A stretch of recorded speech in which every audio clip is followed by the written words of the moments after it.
Assalamualaikum warahmatullahi wabarakatuh. Waalaikumsalam warahmatullahi wabarakatuh. Nama saya Gunawan dari Ngawi, Pak Ustadz. Dari Ngawi. dari mana? Gunawan dari Ngawi. Ngawi. Dari Ngawi. Ya. Saya baru sekali ini menghadiri pengajian MTA. Oh, baru sekali ini. Ya, karena ya keadaan lingkungan masih sumuk. Dilalah pas datang ke sini pas di demo ini tadi. Dan saya hanya pamit sama istri dan anak bahwa saya akan mencari air bening. Oh. Nanti bawakan. Maksudnya bibutur. Ya nanti pulang bawa kafur nanti. Terus? Ya istri saya menjawab, oh ya Pak, saya mendoakan semoga istiqomah. Dan saya titip salam sama Ustadz, yaitu Assalamualaikum warahmatullahi wabarakatuh. Ya, waalaikumsalam warahmatullahi wabarakatuh. Ngawi daerah mana? Daerah Dunggalar, Pak. Ya? Daerah Dunggalar. Oh, Dunggalar sana udah ada cabang. Kok boleh Banyu Bening tekan kene doh. Ya. Dunggalar itu besar sana, gedungnya besar, cabangnya udah Sini hidup. kan berbobot. Nanti setelah dari sini ya kita mau ke cabang. Oh ya. Enyek kuwi dikira. Seneng cabang Dunggalar tidak berbobot itu.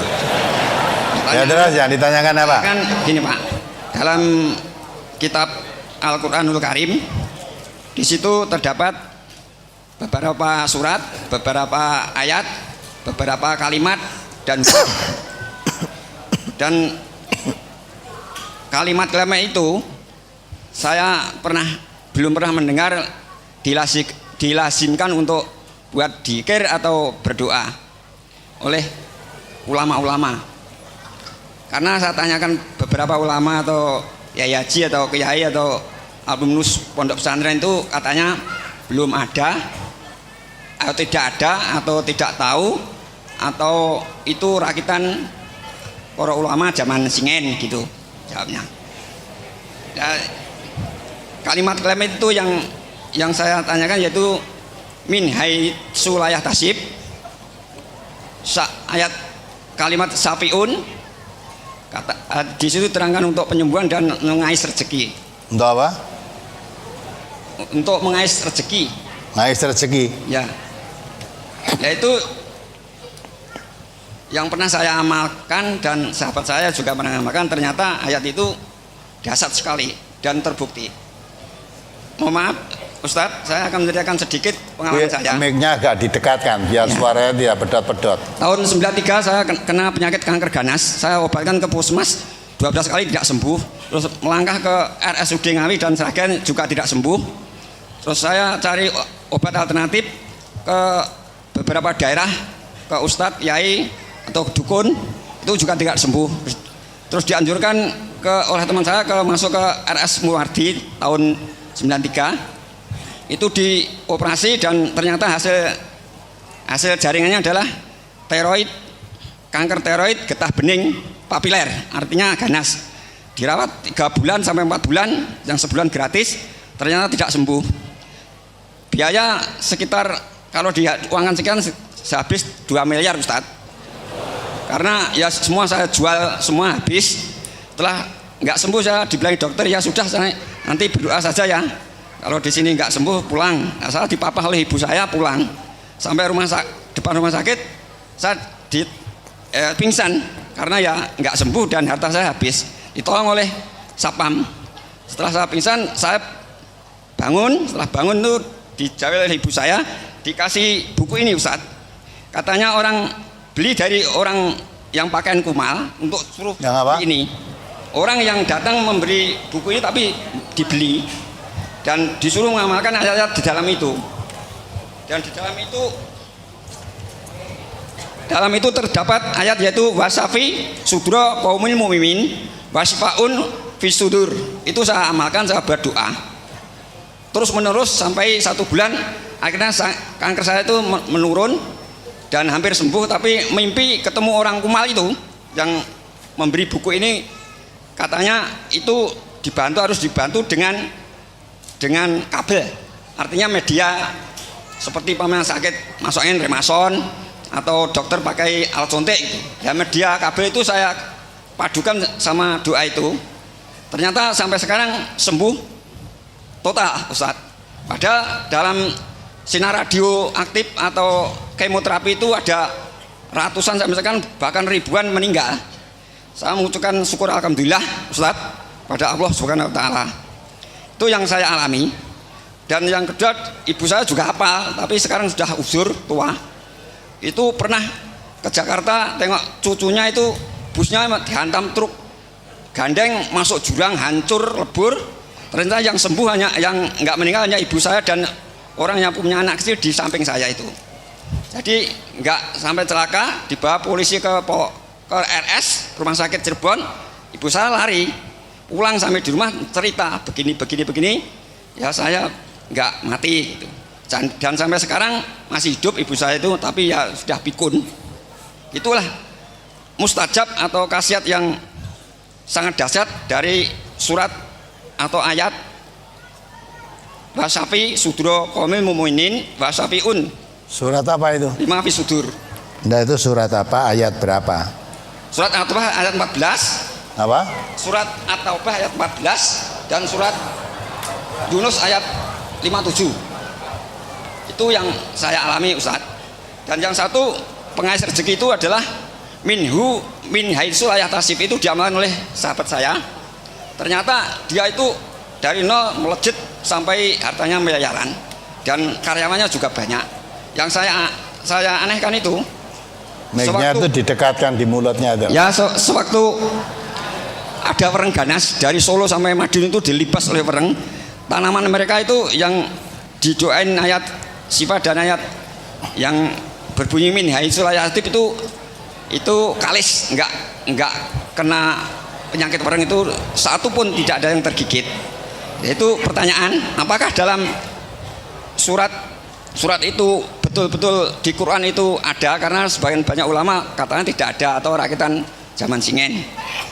Dan yang kedua pertanyaan saya itu sewaktu saya silaturahmi ke 3 kiai atau tokoh ulama dan satu dikatakan dukun. Tapi 3 ulama itu bilang kalau zaman tahun 80-an atau 70-an itu kalau merampok maling itu kalah. Nih syaratnya harus yang dirampok itu orang kaya, zalim, tidak mau zakat. Nah, yang zalim dan nggak mau zakat, yang hasil rampokannya harus diberikan pada fakir miskin. Itu yang satu ulama. Yang satu, kalau judi melalui program pemerintah itu namanya nalu, itu bisa kalah sah kalau hasilnya diberikan pada orang miskin. Dan mereka itu beliau itu juga termasuk ngeramal gitu ya. Dari yang ulama ketiga yaitu bila senang suka sama suka itu boleh disinai. Ya, saya datang ke situ mau apa? Itu ajudannya. Ya mau duran-duran Pak, Mas, jangan sini ada kasus yaitu santriwati ada yang digituin, maka ini jadi perkara. Katanya ingin ilmu ilsam sejati harus digituin. Gitu Ustaz. Pertanyaan saya hanya cukup sekian. Wassalamualaikum warahmatullahi wabarakatuh. Waalaikumsalam warahmatullahi wabarakatuh. Itu saya jawab dari bawah dulu ya. Ada ulama menerangkan kalau senang sama senang boleh dizinai. Ya. Kamu santri situ ya boleh. Seolah-olah kalau senang sama senang zina tidak dosa, mau podo karpe itu ta. Itu ajaran kiai ngendi. Kalau itu kamu katakan tadi dari ulama atau dari kiai atau mana, itu kiai atau ulama atau dukun, itu jelas itu menyesatkan kamu. Tidak ada senang panas senang boleh dizinai. Kalau cara Islam senang sama senang boleh dinikahi, ora dizinai. Zina itu termasuk minal kabair, termasuk salah satu diantara dosa-dosa besar.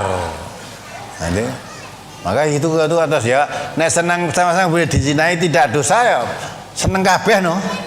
Itu seneng kabeh kuwi. Ya, maka itulah. Itu jelas itu sesat. Kalau menasihati kamu begitu itu sesat. terus mengais rezeki tadi, baca ayat apa tadi? Bisa rezeki lancar, coba dibaca surat ayat 3 ayat surat nomor 65 ayat 3 itu.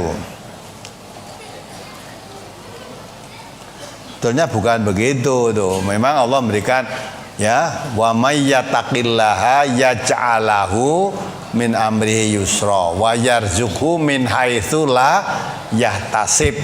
Allah akan memberikan rezeki yang tidak disangka-sangka. Itu orang yang bertakwa. Dia orang bertakwa kepada Allah, diberi jalan keluar dari kesulitan yang dihadapi, diberi kemudahan semua urusannya, diberi rezeki dari arah yang tidak disangka-sangka. Bukan kalau akan mengais rezeki suruh baca ayat itu ya. Syaratnya bertakwa udah. Kalau jadi orang bertakwa, kesulitanmu apa? Diberi jalan keluar. Tidak ada jalan buntu. Dimudahkan semua urusannya, diberi rezeki yang kadang tidak disangka-sangka. Ora kok terus wah dilalah ki dina iki ora nyambut gawe, ora tiba dilalah untuk undangan kondangan, untuk undang kedurian berarti dapat rezeki tidak disangka-sangka. Bukan itu ya. Wah dilalah ki ya, bar iki untuk undangan meneh kono tanggane slametan diteri sego rezekine ta ora disangka-sangka. Bukan begitu. Itu janji Allah kepada orang yang bertakwa. Bukan untuk mencari rezeki, tapi jaminan Allah. Kalau kamu takwa dijamin oleh Allah. Bukan tak mau ayat iki ben min haitsu la yahtasib, itu tidak ada hubungannya itu. Coba dibaca itu. Surat At-Tolak dari ayat 2 yang akhir masuk ke ayat yang 3. Wa may yattaqillaha yaj'al lahu makhraja wa yarzuqhu min haitsu la yahtasib wa may yatawakkal 'alallahi fahuwa hasbuh innallaha balighu amri qad ja'alallahu likulli syai'in qadara. Nah, itu syaratnya takwa. Coba diartikan. Barang siapa yang bertakwa kepada Allah, niscaya Dia akan mengadakan baginya jalan keluar dan memberinya rezeki dari arah yang tiada disangka-sangka. Nah, itu janji Allah itu. Janji Allah pasti ditepati. Ya, kalau kita ingin jalan keluar, diberi rezeki tidak disangka-sangka, kalau kita menjadi orang yang bertakwa, itu janji Allah pasti ditepati. Jadi ojo kok maca kuwi nggo golek rezeki, takwanya itu dipenuhi. Kalau takwa dipenuhi jelas. Kalau kamu membaca ayat itu nggo nglancarke rezeki malah tersesat jalan. Ndak ada ayat iki diwaca gen rezekine lancar, itu enggak ada. Keterangan dari Nabi, keterangan dari hadis atau ayat Quran tidak ada ya. Nah itu tadi min haitsu la yahtasib, iya syaratnya kamu menjadi orang bertakwa. Itu janji. Sedang Allah itu kalau berjanji innallaha la yukhliful mi'ad. Allah tidak pernah mengingkari janjinya. Coba dibaca artinya. Dan barang siapa yang bertawakal kepada Allah, niscaya Allah akan mencukupkan keperluannya. Sesungguhnya Allah melaksanakan urusannya yang dikehendakinya.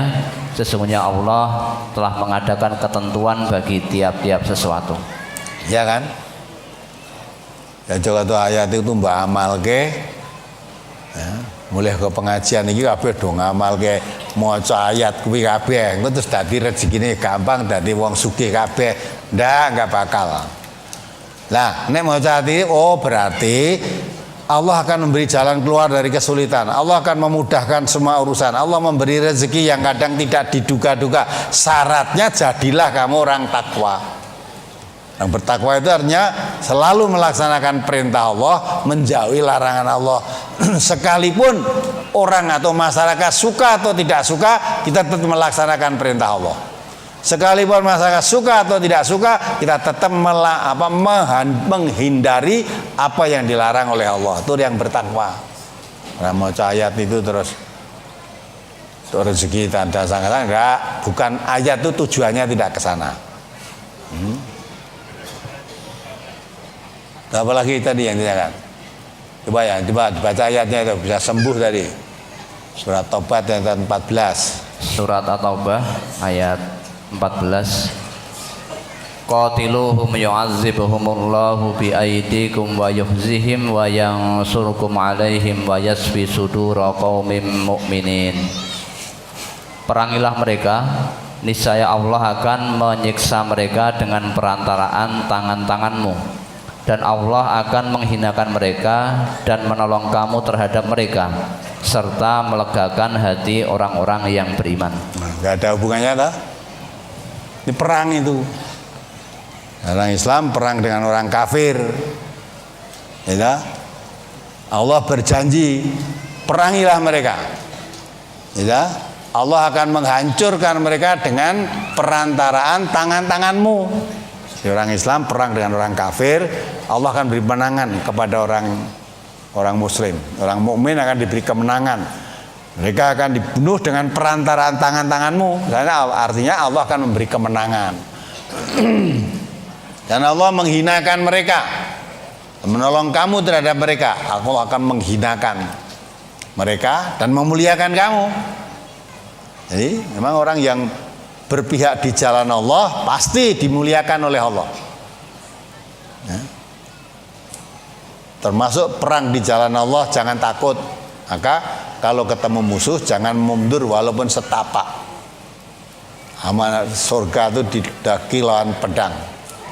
Maka orang yang mati dalam perang melawan orang-orang kafir karena menghina agama tadi, jangan dikira orang itu mati, tapi dia hidup di sisi Allah, diberi rezeki yang lebih baik. Itu. Dan menolong kamu terhadap mereka, Allah menolongnya. Jadi orang beriman selalu akan ditolong oleh Allah. Tidak ada hubungannya dengan penyakit itu. Terus? Tadi dihubungkan dengan surat Yunus ayat 57. Ya, kamu baca. Tadi yang ayat Taubah tadi kan wa yasfi sudura. Nah, di sini juga ada ya ayuhan nasu qad ja'akum mau'izatum mir rabbikum wa shifaa'ul lima fis sudur wa hudaw wa rahmatul lil mu'minin. Hai manusia, sesungguhnya telah datang kepadamu pelajaran dari Tuhanmu dan penyembuh bagi penyakit-penyakit yang berada dalam dada, dan petunjuk serta rahmat bagi orang-orang yang beriman. Nah, itu. Jadi Al-Quran itu asyifa lima fisudur, obat, bukan obat kanker, bukan obat batuk, bukan obat kulit, bukan obat flu, tapi obat apa? Hati. Fisudur. Ya, mengobati hatimu yang ada kedengkian, ya, hatimu yang ada kesombongan, putus asa, ketakaburan, ya, iri dan sebagainya, ini diobati dengan Quran. Ya, jadi nggak ada hubungannya dengan itu tadi. Ternyata saya membaca itu sembuh. Saya rasa membaca sembuhnya bukan karena membaca itu. Quran itu obat asyifa lima fis sudur. Dengki, iri hati, susah yang berkelebihan, suka yang berkelebihan, sombong, itu penyakit-penyakit hati semua. Obatnya dengan Quran. Maka orang yang diobati dengan Quran tidak akan putus asa. Ya. Putus asa itu kan orang itu judek, sudah diobati Quran. Misalnya ngelamar kono ra ketompo, ngelamar gaweane ra ketompo. Orang mana, itu semua judek tak akhirnya. Sarjana nggawa ijazah sarjana rono rene ditampa. Nah, bingung akhirnya. Quran ngobati kamu, asya antah rausan wa huwa khairul lakum. Lamar dadi bupati sapa apa didol entek ora kepilih, akhirnya nganti kanggo kathok cendak mlaku-mlaku nutuhi cagak kenteng listrik. Nah, itu diobati dengan Quran. Allah mengatakan dalam Quran, ya, apa yang kamu sukai kalau itu kamu peroleh, di balik itu mungkin ada buruknya bagi kamu. Tapi apa yang tidak kamu sukai bila menimpa dirimu, mungkin di balik itu ada baiknya. Itu obat. Misalnya kita ngelamar dari bupati, dah kalah. Ingat ayat ini, asya antakrahu syai'an wa huwa khairul lakum. Kalah kan tentu susah toh? Susah. Tapi ayat ini mengatakan apa yang menyusahkan kamu karena tidak tercapai yang kamu inginkan, di balik itu mungkin ada hikmahnya, ada baiknya buat kamu. Alhamdulillah saya tidak jadi bupati sehingga tidak ada kesempatan untuk korupsi, gitu loh. Umpamanya saya jadi bupati, ya asa wa antuhibbu syai'an wa huwa syarrul lakum. Bisa jadi apa yang kamu senangi itu membawa kejelekan bagi kamu. Senang terpilih jadi bupati, akhir-akhir mlebu penjara. Nah, berarti kamu jadi bupati itu malah jelek toh. Andai kamu kata tidak jadi bupati, orang masuk penjara kamu.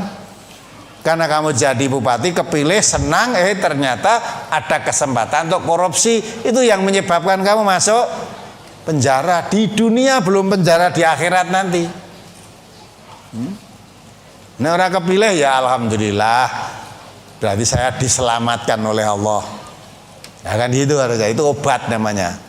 Orang kepilih terus ngeleng utangnya bacot tokeh, kredite rong lunas, wis tak dol, wah ora kepilih tetangganya ora apa ya entah. Nah, judek akhirnya. Maka diobati Quran sembuh itu. Nek ora diobati Quran, wah aku yang roro wis diceluk calon bupati, cabuk ora. Wah isin aku wis mati weh gitu ta. Lah itu tidak terobati. Jadi arahnya ke sana. Mungkin karena kamu membaca itu tadi, ya di samping itu sudah berobat ke sana kemari, nah, mungkin obatnya tadi baru ibaratnya baru mempan setelah beberapa hari itu tadi. Tapi itu kalau dibaca untuk pengobatan itu tidak cocok, tidak boleh itu. Maca iki ben mari, oh enggak. Nek maca iki ben mari tutupan rumah sakit kuwi. Wabeh dianjurkan maca iki wae. Jadi jangan mudah dibelokkan. Itu penyalahgunaan ayat-ayat Al-Quran itu.